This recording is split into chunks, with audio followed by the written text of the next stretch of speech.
A nivel Rosario más cerca. No Bueno, sé, pues el polvo de Sahara que tiene este calor, Dios mío, nos vamos a derretir, pero aquí estamos, más cerca con todo y calor. influye bastante el polvo de Sahara, pero de manera natural, República Dominicana es. Aquí se suda, señoras y señores, aquí se suda. Pero bueno, estamos hoy en un programa con características particulares por las elecciones realizadas en el día de ayer. Y es bueno conversar con gente que también ha estado observando el proceso, que hizo sus predicciones y que tiene sus lecturas particulares de ese caso. Por eso Daniel Pou, quien es politólogo, es especialista realmente en seguridad ciudadana, pero es un gran observador de los procesos de la democracia dominicana y hoy nos acompaña aquí más cerca. Muy buenas noches, señor Pou. Está muteado, don Daniel. Está mute. Bueno, él intenta ahora. Ahora sí. Quizás sea muy bajito, más que muteado. Muy bajito. Ahora sí le escuchamos. Bien, sí, he tenido problemas porque este es un equipo nuevo y lo he estado configurando y tiene algunos truquitos que todavía no se lo adivino. Pero nada, aquí estamos, pues muy alegres, muy contentos, muy satisfechos de estar compartiendo con ustedes y dispuestos a brindarle nuestro punto de vista, que no necesariamente tiene que ser la verdad, pero sí es nuestro punto de vista. Así es. Don Daniel, según nosotros estuvimos conversando con usted a propósito del tema electoral y hablábamos sobre las tendencias y usted tenía una visión muy distinta a lo ocurrido. ¿Cree usted que eso cambió en último momento o siempre fue de la forma que se presentaron las encuestas? Bueno, la última vez que yo conversé con ustedes fue antes de la pandemia. No, mentira, en el medio de la pandemia. Y dije que la pandemia del COVID-19 iba a impactar toda la vida nacional. Cambió los escenarios, cambió la manera de hacer campaña política, cambió incluso la percepción de los ciudadanos sobre la política. Y eso es importante que se tenga en cuenta. En las últimas semanas sostuve una hipótesis. Hay triunfo en primera vuelta, elección presidencial en primera vuelta, en tanto que el nivel de abstención no sea, podríamos decir, en términos impensables, o sea, en términos que nunca se habían producido. Y tal como sosteníamos, la abstención anda ahora mismo en promedio por el 50%. Es una abstención fuerte, pero no es la abstención que se preveía, que se proyectaba que podrían dar por un 30, un 35%, que eso indiscutiblemente hubiera dado pie a una segunda vuelta. Pero al parecer, don Pou, bueno, la abstención del 2016, que es una de las más altas, es de un 30%. 27, sí, casi un 30%. Exacto, correcto. Que esa es de las más altas que se ha registrado en el país, porque República Dominicana, no obstante, es una de las naciones con menos niveles de abstención, por lo menos en América Latina. Pero la pregunta es la siguiente. Se supone que se abstienen militantes y simpatizantes de todos los partidos y por una multitud de causas. Entonces, de tomarse en cuenta que la abstención haya sido tan alta, cosa que todavía no se sabe, entonces concluiríamos que quienes se abstuvieron fueron los PLDistas solamente. Bueno, no necesariamente, ¿eh? Yo creo que hubo abstención de más o menos de todos los sectores. Indiscutiblemente que el PLD fue impactado por una serie de situaciones que posiblemente desmotivaran a que muchos de sus militantes no asistieran a las urnas. Sobre todo los resultados de las encuestas, una de las cosas fundamentales, la baja calidad de las propuestas a nivel de senadurías y de diputaciones en muchos lugares del país. Era deplorable ver senadores que estaban buscando su quinta reelección, senadores que ya llevan sobre sus hombros desgastes que realmente los hacen impresentables para un escenario político. Y hay que ver lo disminuido que ha quedado el Partido de la Liberación Dominicana en cuanto a las senadurías. Es realmente una situación que se convierte en calamitosa, sobre todo en aquellos lugares donde los senadores ya con un desgaste terrible, insistieron en presentarse y lograron conseguir las posiciones en las primarias. Senadores que incluso tienen una alta tasa de rechazo, que aquí nunca se ha estudiado, y eso es un tema importante. Y hay que saber que hay un anclaje bastante directo entre senadurías y candidatura presidencial. Señor Pou, ¿cree usted que el gran ganador de este proceso electoral ha sido Leonel Fernández, dado que su Fuerza del Pueblo quedó con un porcentaje de un 8%, pero quiere decir que es un partido que sobrevivió al proceso electoral y que logró alguna representación congresional como un senador y uno que otro diputado? Sí. Así piensan algunos. No, yo no creo que él sea el gran triunfador. Yo creo que sobre Leonel Fernández, sobre sus hombros pesa una derrota significativa e importante. Si observamos los números de las alianzas y logramos despejar cuáles le corresponden a cada partido, prácticamente todo lo que se logró en esa alianza donde estaba el Partido Reformista, en la Fuerza del Pueblo, fue a través del Partido Reformista. Leonel Fernández no logró ni siquiera aproximarse. La Fuerza del Pueblo fue un partido que en términos de votos senatoriales y votos para diputaciones, las cantidades expresadas a través de la Fuerza del Pueblo fueron mínimas. Entonces, desde ese punto de vista, hay que estar bastante claro.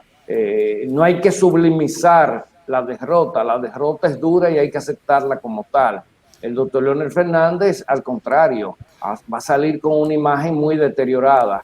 Si su objetivo era impedirle el paso al Partido de la Liberación Dominicana, pues podríamos decir que sería exitoso desde ese punto de vista. Pero claro. Pero esa última parte indudablemente formaba parte de los objetivos de Fernández. Sí. No creo que sea el único, pero uno de ellos sí. Sí. Pero a pesar de todo, cuando tú sumas los votos de la alianza de Fernández con lo del PLD, no le dan para alcanzar a Luis Abinader. No, claro que no. Lo que quiere decir que el PLD, aún a pesar de la división, presentaba un gran desgaste. Y eso hay que tenerlo bastante claro. Pero, don Daniel, ¿a qué usted atribuye el desgaste?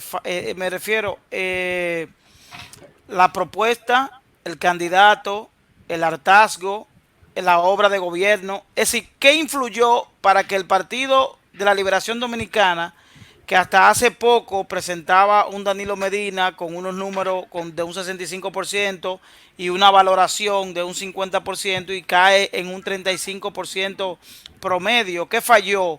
¿La estrategia, el candidato, la propuesta, el hartazgo? ¿Qué influyó para la baja votación? Porque no solo perder, don Daniel, es el porcentaje del Partido de la Liberación Dominicana. Bueno, el Partido de la Liberación Dominicana se vio enfrentado a una campaña de descrédito con algunos comentarios que podrían tener certeza, otros que eran fake news construidas. Señora, aquí se construyeron, se falsificaron hasta fichas de la DEA para Gonzalo Castillo. Falsificadas. ¿Y usted cree que eso tuvo algún impacto en términos reales? Eso tiene sus impactos. Pero ¿y por qué eso no afectó al PRM, que tuvo también acusaciones de narcotráfico? Bueno, porque el caso del PRM se destapa con el señor que era dirigente en la zona sur, en Azua. Correcto, se destapa ya al final, porque ya el PRM... Pero las acusaciones discúlpeme, las acusaciones de Gonzalo fueron al final de también. este tipo No, a Castillo, que el I-2 está siendo investigada en Miami por unos viajes a Venezuela, entre otros tantos. Y fue un medio internacional, no fue local. Fueron también al final. fueron pagadas, escúchame, fueron pagadas desde aquí a mercenarios que escriben en Sí, esos pero lo que le periódicos. quiero decir, don Pau, es que también fueron al final y que en el caso del PLD se quedaron en alguien escribió, pero en el caso del PRM son acusaciones probadas y reales. El Pero caso de La Vega y el caso de Asua. Sí, Anibelca, pero en el momento en que ya la gente tenía su decisión cifrada. Aparte de eso, el PLD estaba sacudido por múltiples escándalos, Punta Catalina, que ha presentado problemas de acuerdo a lo que se dijo. En día pasado se rompió una junta y produjo una humareda, e hicieron un escándalo durante 2 días diciendo que la planta no servía. Porque aquí hubo equipos negros de comunicación trabajando en contra las 24 horas del día. Las fake news invadieron. Pero hay un tema y es también la burocratización del PLD. La mayoría de la dirigencia del PLD estaba desde hace 8 años y muchos de ellos desde hace 16 años sentados en sus poltronas, en sus oficinas, okay, y se olvidaron que el partido es una organización viva, que necesita calor, que necesita contacto humano, que necesita adecuarse a los requerimientos de la gente, y no lo hicieron, se quedaron todos. Gonzalo prácticamente hizo su campaña solo, sin el respaldo de la mayoría de los dirigentes del PLD, porque la elección de Gonzalo como candidato a la presidencia, el método que se utilizó, produjo una situación de ralentización de la dinámica del partido.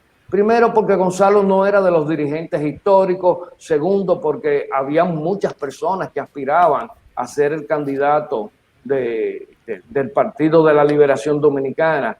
Y tercero, porque en el Partido de la Liberación Dominicana se han perdido 2 valores que son fundamentales en una organización política, que es la cohesión y el compromiso. Y la dirigencia se quedó en su nicho de confort, salvo algunos que se postularon. Pero, don Daniel, eso de la ausencia del candidato, del acompañamiento de la dirigencia, específicamente de los miembros del comité político, no obedeció a una estrategia marcada por el equipo de estrategia de Gonzalo Castillo. Es decir, que el equipo de estrategia de Gonzalo Castillo le dijo: debes estar solo para que esto no te afecte el desgaste que tienen los funcionarios. Mira, lo que sucede está que hay que tener algo claro. Los partidos se mueven por estructuras y esas estructuras tienen que estar dirigidas hacia una dinámica. Entonces, Gonzalo Castillo no era de los dirigentes históricos. ¿Cuántas estructuras podía tener Gonzalo? Cuando ustedes saben que... Pero tenía la de Danilo, indudablemente. ¿Perdón? La de Danilo, indudablemente tenía. Sí, la de Danilo, pero cuando Danilo iba, todos esos miembros del comité político movilizaban sus estructuras, pero esta vez no las movilizaron. O sea, que es diferente.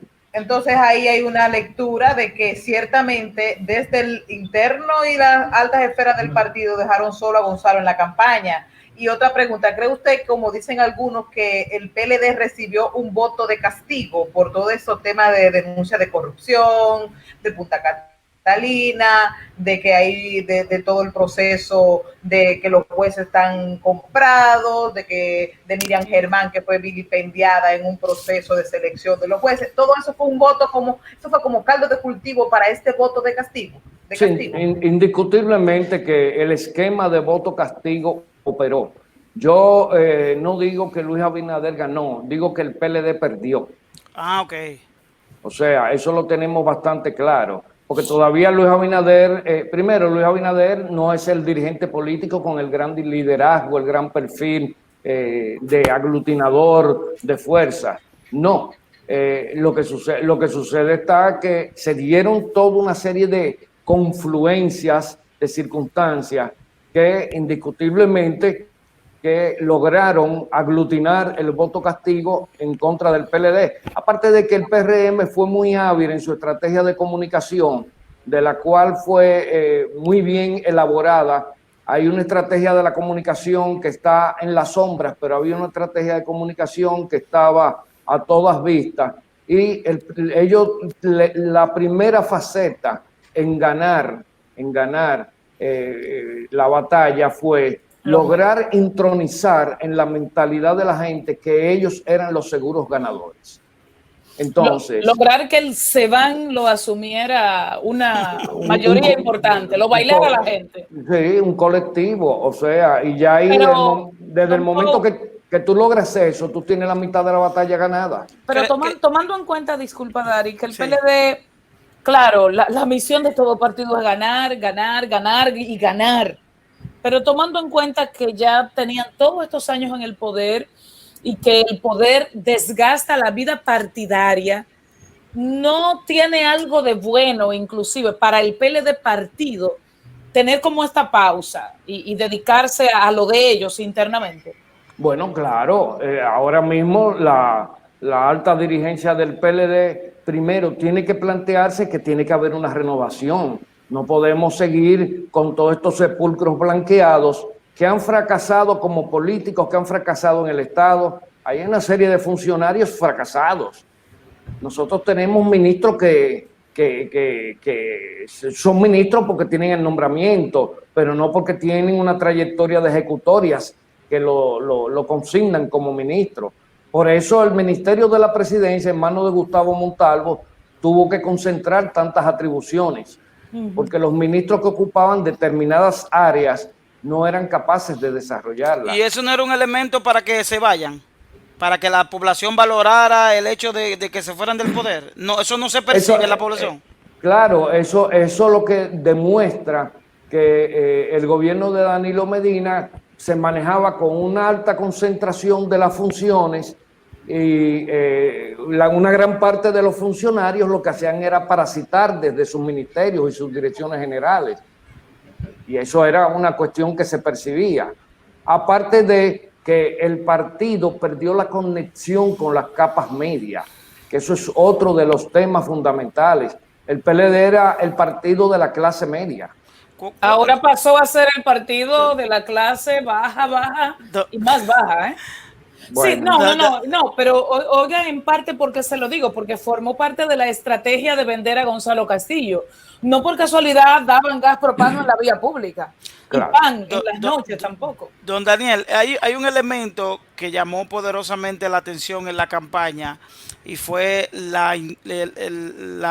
elemento de colocar una empresa como la empresa Elidosa como parte de la estrategia de campaña de un candidato. ¿Tiene usted registro de que alguna vez en la historia de República Dominicana una empresa haya sido parte de la estrategia de un candidato? ¿Y qué tan beneficioso o pernicioso puede resultar esto en el futuro? Bueno, no tenemos registros de que se haya acudido a un recurso de esta naturaleza en otro momento y definitivamente la marca corporativa les resta a la marca política. Eso hay que tenerlo bastante claro. Por un lado, bueno, un individuo que viene de una familia de clase media, casi pobre, ha logrado tener una gran empresa, pero entonces resulta, ese es el problema de los empresarios que se meten a la política. Resulta que entonces empiezan a tejer las dudas de la procedencia de la empresa, de si la empresa se beneficia del Estado, y se convierte en un punto de vulnerabilidad. ¿Usted entiende que eso fue una estrategia incorrecta? Súper incorrecta, porque desviaba la atención de la marca política que era Gonzalo Castillo. Gracias, don Daniel. Bueno, don Daniel, gracias por acompañarnos. No hay una ultiminga, no hay una ultiminga. Nadie siempre se queda con no hay una ultiminga, señores, tenemos mucho más. Vamos a hablar. Se la voy a tirar por fuera, don Daniel. Por fuera se la voy a tirar por fuera. Bueno. Está bien, tírala. Gracias, Daniel. Encantado. Politólogo y sobre todo veedor. Una persona que mira mucho lo que está ocurriendo en la dinámica del comportamiento del dominicano. Gracias por Un acompañarnos. observador objetivo. Regresamos con más de Más Cerca. A nivel Rosario más cerca.